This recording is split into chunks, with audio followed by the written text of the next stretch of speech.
Hey, it's Mike the Vegan here, reporting for plant-based news all the way from the Midwestern United States, and I think it's time. It's halfway through February, so we're going to do an update on FebruDairy and all of its success and failings, mostly failings. We're also going to take a look at a very interesting recent controversy involving death threats by militant vegans toward animal farmers. We're going to look at all of this in a bit. Let's go. I want to do a little bit of a background on the current state of the dairy industry, which is pretty much biting it across the developed world. There is an oversupply, as this Veg News report mentions. In the US recently, there's been a massive milk oversupply, which has meant dumping it into manure lagoons to the tune of tens of millions of gallons. And so the government has stepped in and awarded the dairy industry $1 billion. Fun stuff. And across the pond, we have a similar situation, a low demand, which can be highlighted by this PBN article, which mentions that 41% of Irish women are now limiting or avoiding cow's milk. And the dairy industry spokeswoman pointed to social media influencers with this quote, which I imagine her saying very bitterly, quote, "They will believe a beauty influencer with 100,000 followers.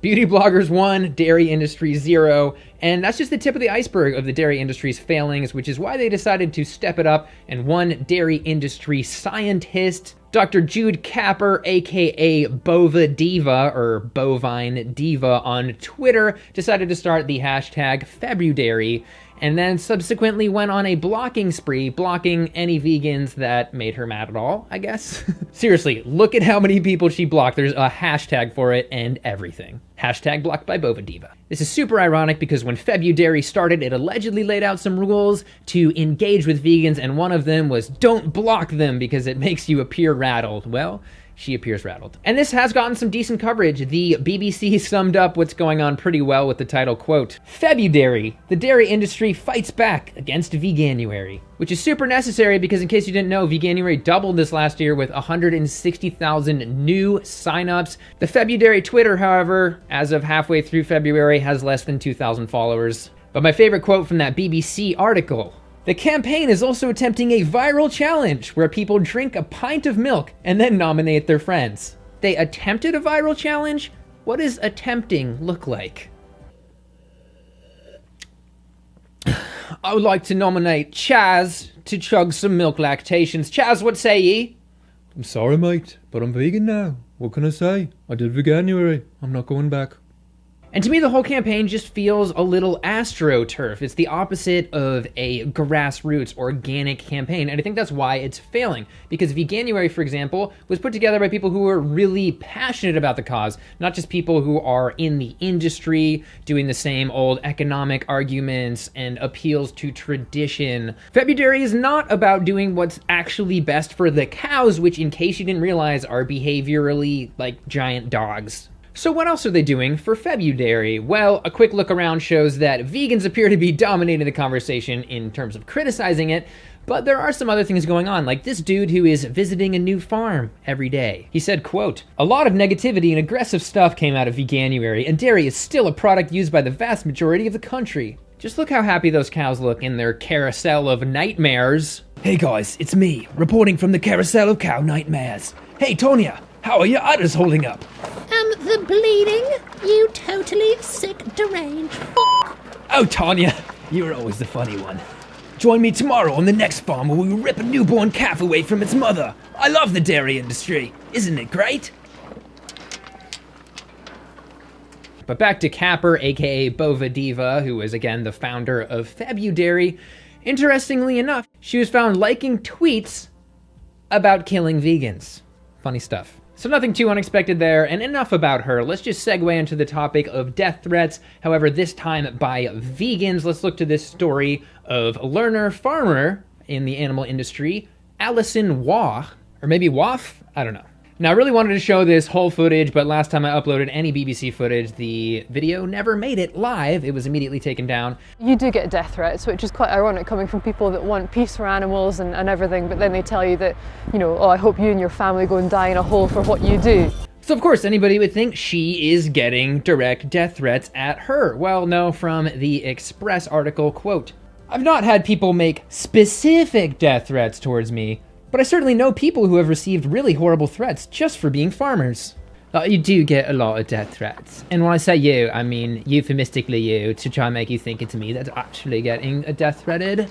But, you know, you wake up in the morning and it's like, oh, another vegan death threat, another vegan death threat, directly at me-ish. And that's, you know, it's a hard life. You know, vegans are the worst, and thankfully I'm so brave. Okay. But there's some pretty amazing quotes from the Express article, particularly in the realm of vegans actually being the ones that harm animals. Yes. Quote, "We've already got people trespassing on farms. They're entering private property, going into cow sheds in the middle of the night, and the worry is not only what they're doing in there, but what's the effect that's having on the animals?" No, these people are going there to expose how animals are being mistreated, and they often rescue the dying animals. No, the real concern, and I'm sure it is more of a concern for animals too, is how the animals are being abused, not how scared they are getting by people who are trying to help or rescue them. But I think a worse quote of all was talking about animal trucks going to slaughter with, quote, "Getting held up, people poking cameras, hanging on the side of trucks, that stresses them more."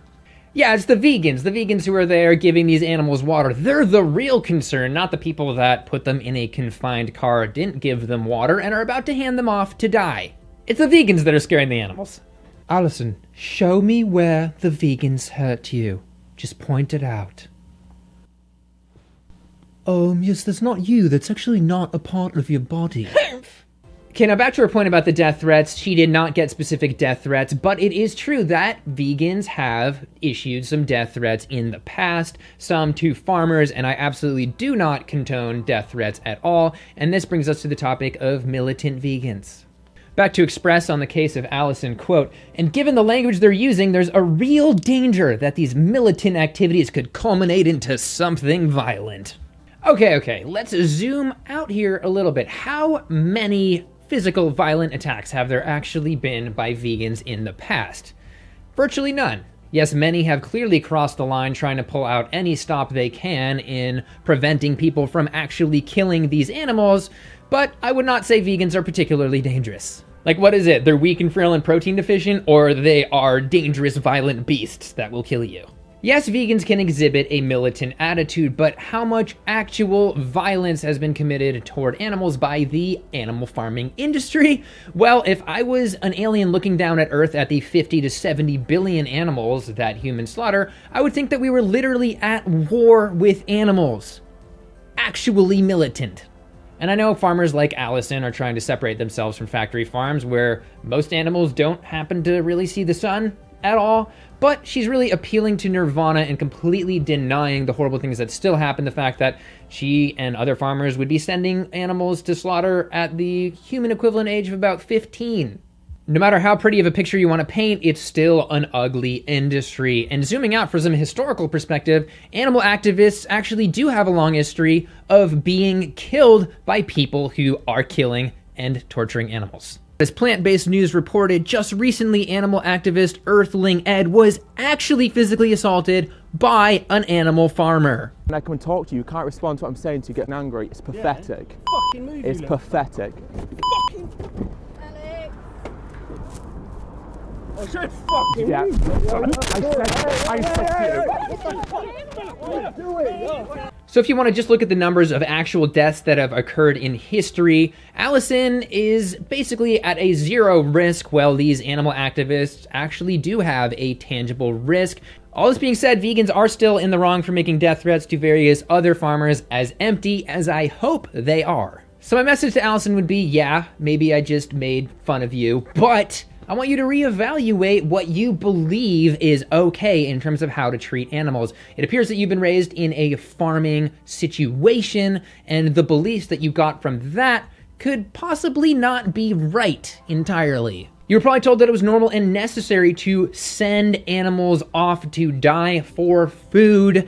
It's not. And furthermore, no matter how much you care about your animals, no matter how good your intentions are, you're gonna have to do bad things. I mean, look at the case of Blue Hill at Stone Barns, which is a farm-to-table restaurant. They decided to go and make some super humane milk, get some dairy cows, and pretty soon they were in the veal industry, and they ended up still somehow tricking themselves into thinking it was ethical, but they ended up killing baby calves. So I started to realize, okay, I gotta get with this veal if I really want to support the farm and the milk. And what Sean and I decided was to push this with a menu, to create a revenue stream for the farm and to humanely raise a truly delicious, extraordinary veal. The highest order of humaneness produces the best flavor. And finally, that perhaps the reason you are emphasizing how bad vegans are all the time is because if they are horrible, then it's easier for you to feel in the right and feel that these things that are not necessary or normal and horrible to animals are actually okay. And now for a quick message to my fellow vegans. If any are going to engage with Allison, especially in real life, I say go for a more evidence-based, research-based debate approach as opposed to a intimidation approach, because every time a vegan crosses a line, that's more of a justification in Allison's mind. All right, so that's it for this plant-based news episode. Feel free to comment down below on your thoughts on all of this craziness, all of FebruDairy's tactics, and feel free to go ahead and watch my channel, Mike the Vegan. Subscribe if you feel like it, and subscribe to Plant-Based News if you haven't already. All right, thank you for watching. And this one time, like, I was walking in my pasture and this sheep came up to me and he was like, Bear, vegans are trying to kill me. They're trying to hurt me. and I was like, you know, me too, sheepy. Now it's time to die, sheepy. You're past your prime. It's time to die.